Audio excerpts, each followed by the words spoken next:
July on the farm here, and despite today's appearances of an overcast day and the fact that we got a little bit of rain last night, water happens to be the biggest issue we've got. And this is true of all farms. Right now it's water for the vegetables, it's water for the animals, and it's water for the duck pond. So we sorted the vegetable issue yesterday because the cisterns that we've been using were getting low. But what I did is I went and I got a small half horsepower submersible pump. This is actually a gift to me from the fellow that runs D&D Glass in Salton. So thanks, Rodney. Definitely if you need glass, that's where to go. But what we've done here is we've taken a regular bucket. I've drilled holes all the way around it. And then we took some of this adjustable cut air filter material. We've used that to create sort of a basic filter to keep guck out of the pump. And then on top of that, we've rigged up a series of lines that come from the pump out. And so yesterday, like I said, we were successful in filling the vegetable water. Oop, and we've got, apparently I've got chickens for fans at the moment.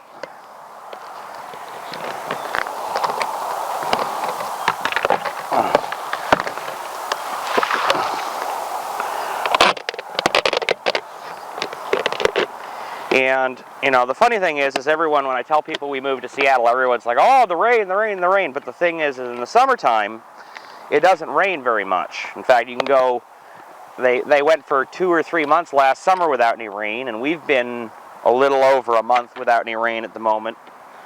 So, you know, it's a lot drier than people assume.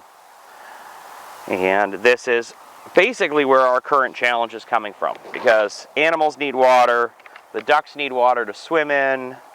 I would love to be able to expose this hillside and let the ducks down into the stream. Obviously that's not going to happen today with the amount, I mean, it took me a while just to be able to get on this side of the fence. But eventually we'll be able to let them down there. In the near term, the hope is that this little half-horse pump will be powerful enough to fill the old water feature that the ducks have been using to swim in. And this is where I try not to go ass over tea kettle into the stream.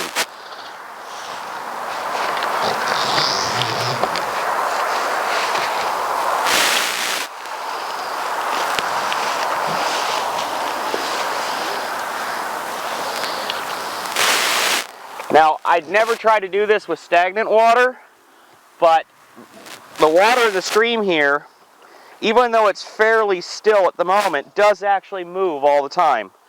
And so, thanks to that, it stays pretty fresh. So go ahead and kick the pump on. This is one of the ones that has a float on it, so you have to lift it. And I can hear the water going out, so hopefully it's going into the pond.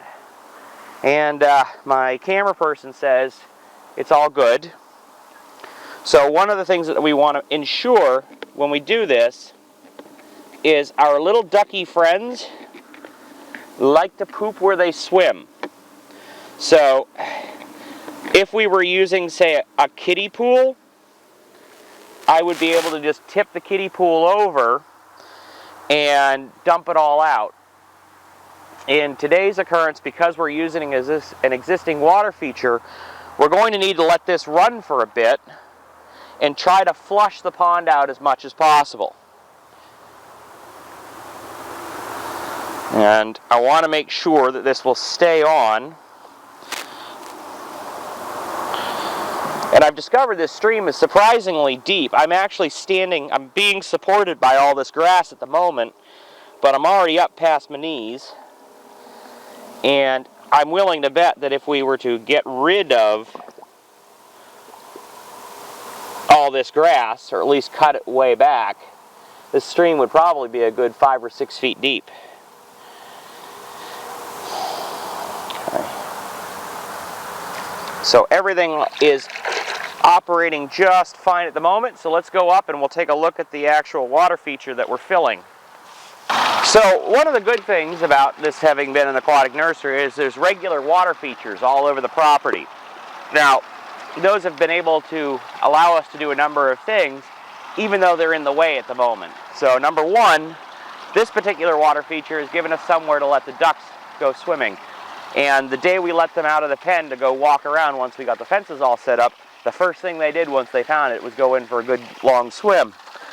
But the water feature was originally powered with a fountain and all of that, and so that kept the water from getting stagnant. In our case here, this water just sits and gets stagnant. And that's not good. It's not healthy for the animals. It's not healthy for anyone who's around it. So one of the things that I really wanted to do was get some water in here and get all of this sort of stirred up, because there's a lot of muck in here, and our ducky friends will basically poop where they're swimming. So we're going to get this in. We're going to let this overfill, and so literally it's overflowing while the water is stirred up to help push some of the stuff out. Because it's kind of hard to see right now, but there's a little bit of an oily slick on the water. That's actually from the ducks. That's the duck oil. And the more they swim in water that doesn't move, the more it gathers. And this morning there was actually a sheen across here. So far we've got three major water issues we've got to deal with. One was the water for the vegetables, and using this exact same pump contraption, we were able to refill the boxes. So we have plenty of water for our vegetables. Number two is the ducks, and we can see that this is getting sorted right now. The nice thing is, if I leave this like this, we can basically pump water in here for the ducks every day, top it off. Just need to plug it in. And the final issue, which we'll take care of later this month, is the culvert. Because despite the railroad having cleaned out a lot of the culvert, it's still a couple of feet too tall. And when we went walking in the fields earlier, there's a couple of locations that are still wet because of that. And so we're going to go out, and what I want to do this month, we might start this month and finish it next, is not only clean out the culvert, but build a sluice gate that allows us to keep, to perfectly monitor and maintain a water level here on the farm where we want it. It will also help protect this side of the farm when the river floods, because it will make it harder for backwaters to come up into the farm area. But for now, we're just going to stir this up, probably have the kids come in and dump some of it out. You can see it's a little brown coming out. That's somewhat from the stream, somewhat from the feature itself. And we will sort of proceed merrily onward. So I figured while we were out in the chicken area, because we're doing an integrated approach here where we have vegetables and fowl in the same area, I'd bring you up to speed with what we've been doing with the veggie patch. So as you can see, this bed and the next one are all the starts that we put in earlier this year. Most all of them are doing very well. The tomatoes obviously have tripled to quadrupled in size.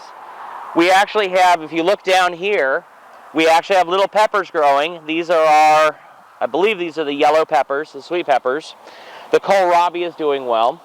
We actually had an incident a couple of weeks ago where the baby goats got out of their pen and into here, and they went through and they grazed the kale, they grazed the kohlrabi, they grazed the corn in the back, knocked it all down a fair ways, and so it's actually all come back since then. The starts that we were not sure about whether or not they'd do anything were the eggplant, because they were in really rough shape, but you can see here there's lots of fresh green leaves on them. And the other thing we've done to ensure that this is all properly integrated is we've set up poultry netting around the beds. What this allows us to do is have the chickens and the ducks wander through in between the beds, eat all the bugs, turn over all the weeds that we've set down, but they can't get into the beds themselves. So on that far example, it saves our seed from the chickens.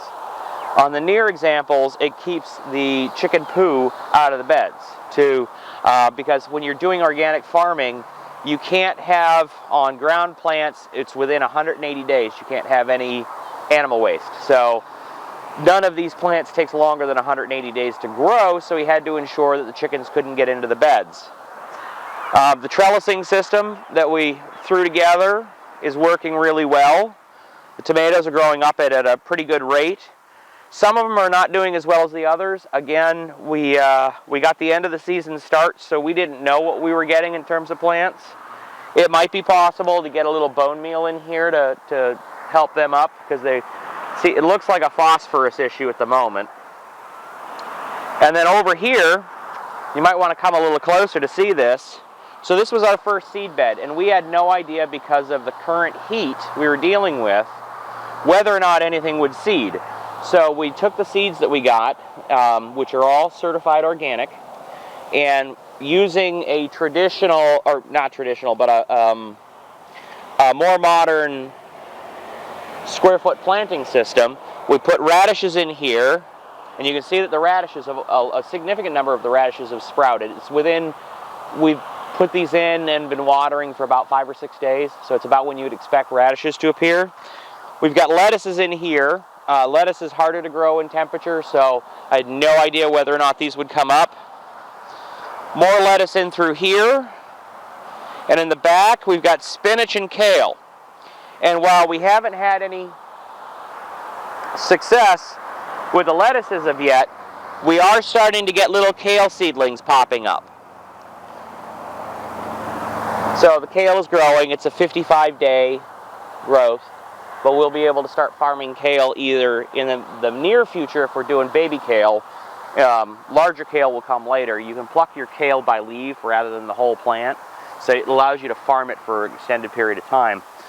We have our next bed set, so we haven't done anything with that one yet. We've laid it out. We've got the grids in place. We're going to pick which seeds we put in. The other thing we need to do is make sure that we have all of the sticks ready. I have to admit, it didn't turn out as elegantly as I had wanted to, but considering we paid nothing for the sticks and the poultry netting is negligible expense, it's worked out quite well so far. And I'm hoping that within the next few months we should get a good couple of ears of corn. You know, a lot of this won't be enough necessarily to take to market. If the tomatoes come out for us, we'll have plenty for market there. Would have 1 day's worth of kohlrabi, maybe a couple of days worth of peppers. But in some cases, like the corn, we're going to get enough ears for us to eat. And that's really the first step of this kind of farming, is you need to be able to sustain yourself, and then you move on to the next phase, which is being able to produce for others. And we're such a small scale right now, it's an effort in itself just to produce for ourselves.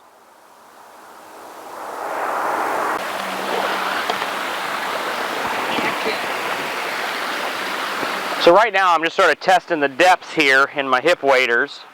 We're down at the far end of the farm, and this is the culvert that I've talked about in the past. Ooh, this stuff's sticky. Okay, so this culvert is roughly 5 feet tall, and the top of it's right here level with my rake. When they came through and they knocked all this stuff back over the winter, it was this tall, and this is why the fields were all flooded. So in knocking it back, they've dropped the water level significantly, but as I said before, we've still got high water. So the irony is we're bringing water up on one side of the farm and bringing water down on the other side.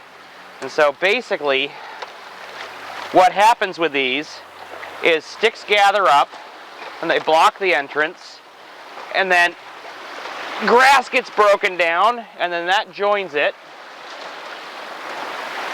And then finally this silty stuff comes in behind the grass, and that's what creates these blockages.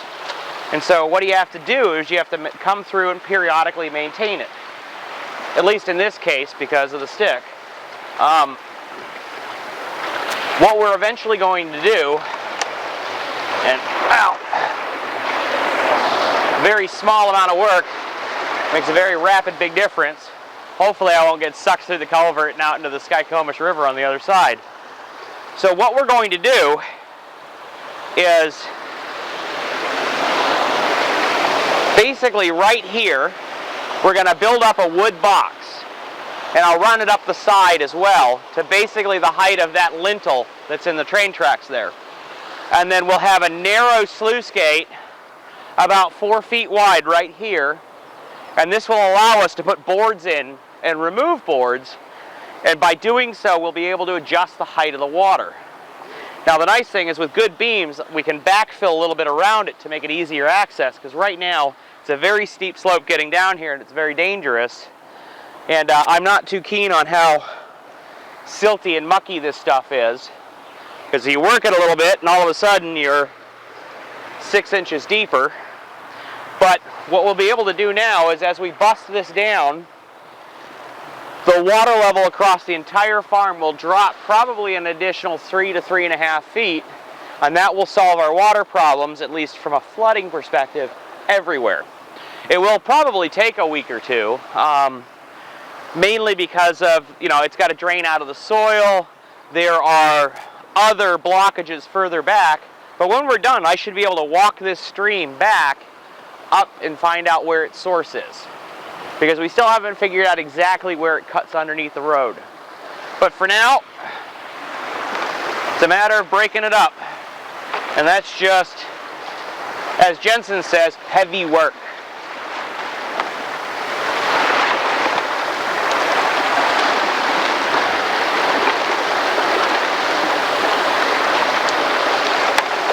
But this is really sort of the first major stage in creating a good water management system, where we're able to not only control the amount of flow on and off the property of water, but ensure that there's enough water for us, for the farm, but also so that during rainy seasons we are not unable to accept the rainfall that comes across the road, because we are on a grade coming down, and so water will fall in the heights and come down to the lower points. And part of what has caused this place to flood in the past is because this has been blocked, not being able to accept the ingress of new water.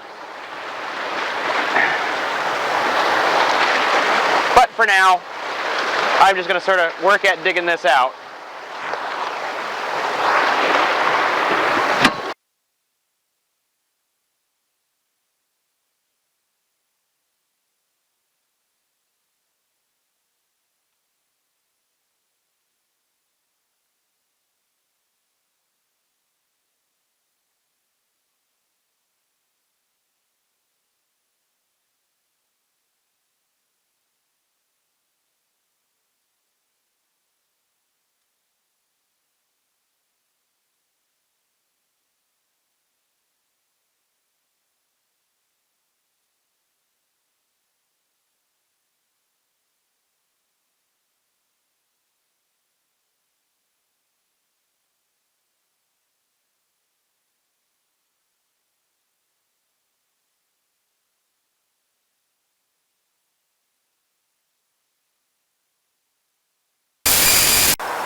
So, been at it for about an hour now. You can see I've knocked through the bottom of this. I'm actually standing on concrete.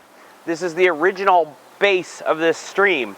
So anything above this level, well actually above the level of the black on my boots, is artificial. It's all been raised up by clogging. And so at this stage now, the water level was somewhere about 6 inches above my fingers. No, because I couldn't see that. About a foot above my fingers when we first started looking at this culvert. So 7 to 8 feet. By the time this is done, it'll be another foot down, because this should just be a very, very minor meandering stream coming through here. So this will greatly, greatly reduce the amount of standing water on the farm overall. And now it's kind of mellowed out. It was pretty noisy before, but now it's pretty quiet. And so I've done what I can here today. What we'll do next is just let the land drain for a few days. I'll come back and finish cleaning out the culvert piece, and then we'll look at designing and building the sluice gate to hold the water in place.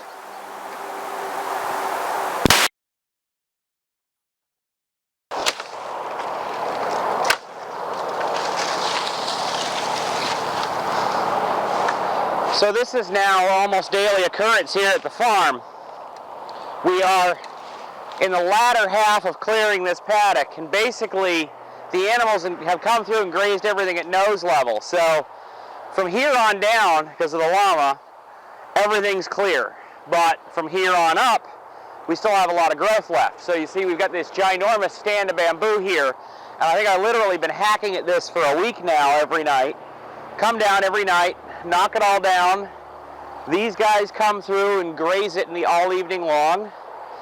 Come back the next day, you know, rinse, lather, and repeat. And it's at times slow going, but I just got a new tool. This is a traditional English bill hook. So this is what hedge layers would use in England.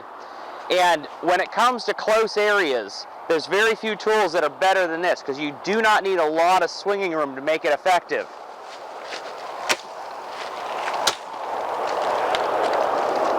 However, I had forgotten that accuracy can be a bit of a trick with this. And of course, I'll cut everything just fine until the camera starts, right? Then all of a sudden, it's a mess. And so the real challenge with this trimming stuff has been this stand of bamboo, because you basically got to cut each stalk down, and it's, you know, kind of a bamboo equivalent of a tree, and they're all tangled together. And despite being green and hollow, it's surprisingly resilient stuff. But if you follow me, you can see basically what we've done here. Watch out, guys.